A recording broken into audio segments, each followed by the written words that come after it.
हरे कृष्णा राधे राधे। हरे Krishna Radhe Radhe channel में आप सब लोगों का स्वागत करती हूँ।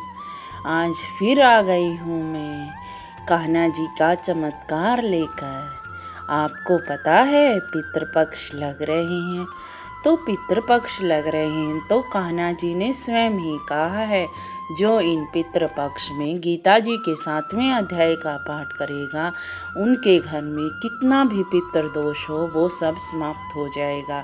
इसीलिए आज मैं आपको गीता जी के 7वें अध्याय का पाठ सुना रही हूँ।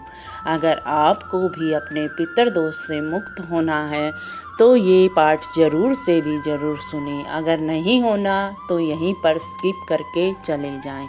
बोलो चलो बोलते हैं, बोलो बांके बिहारी लाल की जय हो। जय जय श्री राधे रानी सरकार की जय हो।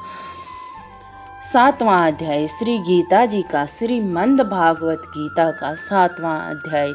श्री कृष्ण भगवान जी बोले, हे पार्थ, मुझ में ही मन लगाकर मेरे ही आश्रय होकर योग्य अभ्यास करते हुए मेरे स्वरूप को संशय रहित पूर्ण ज्ञान होगा।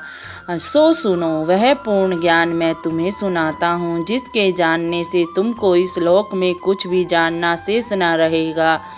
सहस्त्र मनुष्यों में से कोई भी एक सिद्धि प्राप्त करने का यत्न करता है। उन यत्न करने वाले सिद्धों में से कोई भी मुझे ठीक से नहीं जान पाता। पृथ्वी में, जल में, अग्नि, वायु, आकाश, मन, बुद्धि और अहंकार, यह 8 प्रकार की मेरी प्राकृतिक माया है। इस प्रकृति को अपार जड़ चेतन कहते हैं। और हे महाभाव, इससे दूसरी प्रकृति चेतना है जिसने संपूर्ण जगत को धारण किया है। इन्हीं दोनों प्रकृति से सभी प्राणी मात्र उत्पन्न होते हैं। ऐसा जानो, ये प्रकृति हमसे ही उत्पन्न हुई है। इसी प्रकार जगत की उत्पत्ति और प्रलय का कारण मैं ही हूँ। धागों में जिस प्रकार मणि परोई जाती है, उसी भांति यह संसार मुझसे ही गुथा हुआ है। मुझसे परे और कुछ भी नहीं है। हे कुंती पुत्र, जल में, रस में, चंद्रमा और सूर्य की प्रभा में मैं ही हूँ। सब वेदों के प्रवण में मैं ही हूँ। आकाश, शब्द तथा पुरुषों में पुरुष मैं ही हूँ। हे अर्जुन, पृथ्वी में जो सुगंध है, अग्नि में जो तेज है, हे पार्थ, संपूर्ण प्राणियों के सनातन बीज रूप मुझको ही जानना। बुद्धिमानों का बुद्धि रूप, तेजस्वियों में तेज मैं ही हूँ। हे अर्जुन, काम और रोग रहित बलवान पुरुषों में बल, पुरुषों में धर्म के विरुद्ध न जानने वाला क्रम मैं ही हूँ। जितने सात्विक, राजसी, तामस्य पदार्थ हैं, सब मुझसे ही उत्पन्न हुए हैं, परंतु उनमें मैं नहीं रहता। ये सब मुझ में हैं। सत्य, रज, तम, ये तीनों गुणों के प्रभाव से सारा संसार मोहित रहता है। इसी कारण यह इनसे परे मुझे अव्यय परमात्मा को नहीं जानता। मेरी यह गुणमयी माया अत्यंत दिव्य माया अत्यंत दुष्कर है। जो मुझको अन्य भाव से भजते हैं वे इस माया से पार चले जाते हैं। जो पापी, मूढ़, नराधम माया ने जिसका ज्ञान हर लिया हो और असुरी भाव ग्रहण किए हुए हैं, मुझको नहीं पाते। हे भारत श्रेष्ठ अर्जुन, 4 प्रकार के जीव मुझको भजते हैं। दुखिया, जिज्ञासु, ऐश्वर्य की कामना करने वाले और ज्ञानी। जिनसे मुझे सदा एकाग्रचित केवल मेरी भक्ति करने वाले ज्ञानी पुरुष ही श्रेष्ठ लगते हैं, क्योंकि मैं ज्ञानियों को अत्यंत प्रिय हूँ और वह मुझको प्रिय हैं।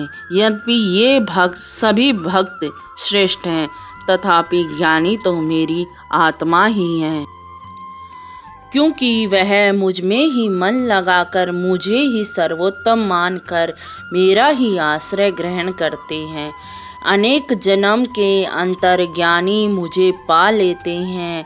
ऐसे महात्मा अत्यंत दुर्बल हैं जो सब जगत को वासुदेवाय समझें।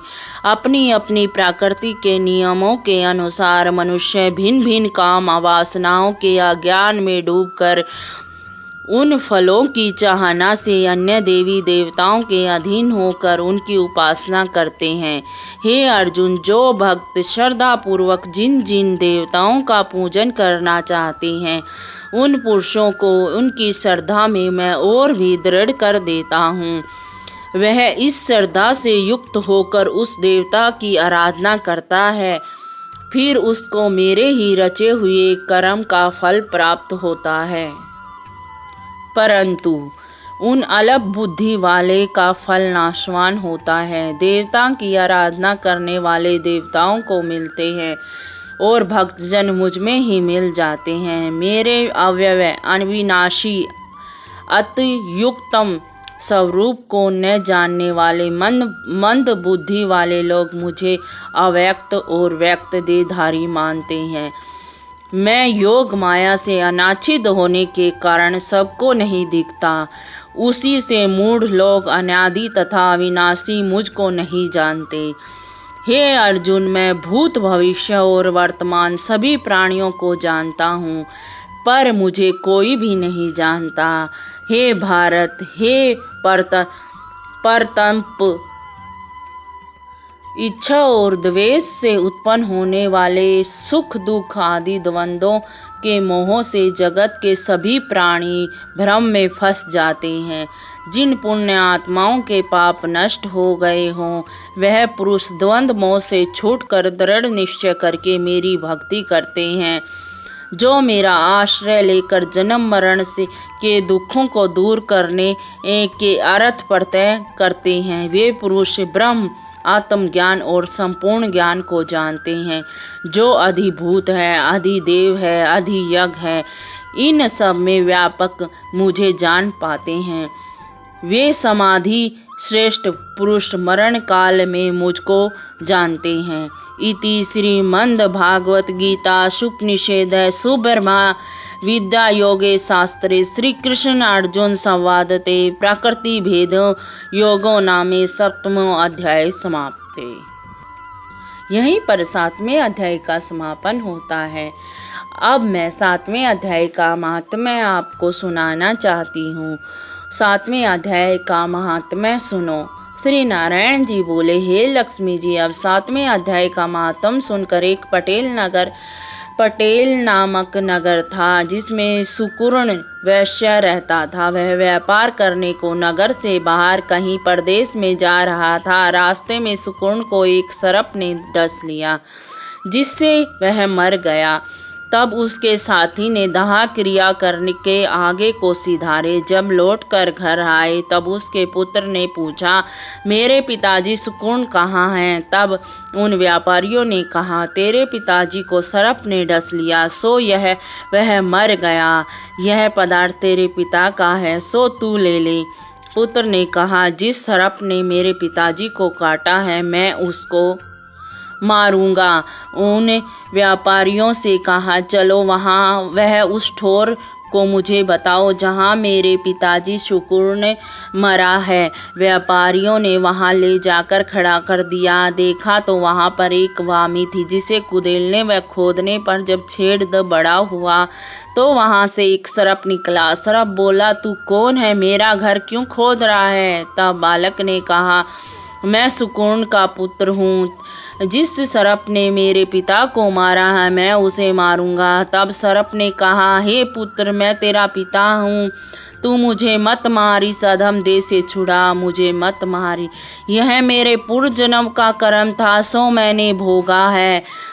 तब पुत्र ने कहा, हे पिताजी, कोई यत्न बताओ जिससे कि तुम्हारा उद्धार हो। तब उस सर्प ने कहा, हे पुत्र, किसी गीता पाठी ब्राह्मण को घर में भोजन करवाओ, उसकी सेवा करो तो उसके आशीर्वाद से मेरा कल्याण होगा। तब उस बालक ने अपने घर में नगर के जितने गीता पाठी ब्राह्मण थे सबको बुलाकर गीता जी के 7वें अध्याय का पाठ कराया, उनको भोजन कराया। तभी उन ब्राह्मणों ने आशीर्वाद दिया। तब तत्काल वह अधम देह से छूटकर देव देह पाकर विमान पर चढ़कर आकर आकाश मार्ग को जाता हुआ अपने पुत्र को धन्य धन्य कहता हुआ वैकुंठ धाम को प्राप्त हो गया। बोलो बाके बिहारी लाल की जय हो, राधे रानी सरकार की जय हो। अगर आप इन पितृपक्ष में इस अध्याय को रोज ही सुनते हैं तो आपके पितरों को अवश्य ही मुक्ति मिलेगी और पितृदोष आपके घर में से समाप्त हो जाएगा। चलो चलती हूँ। राधे राधे राधे राधे।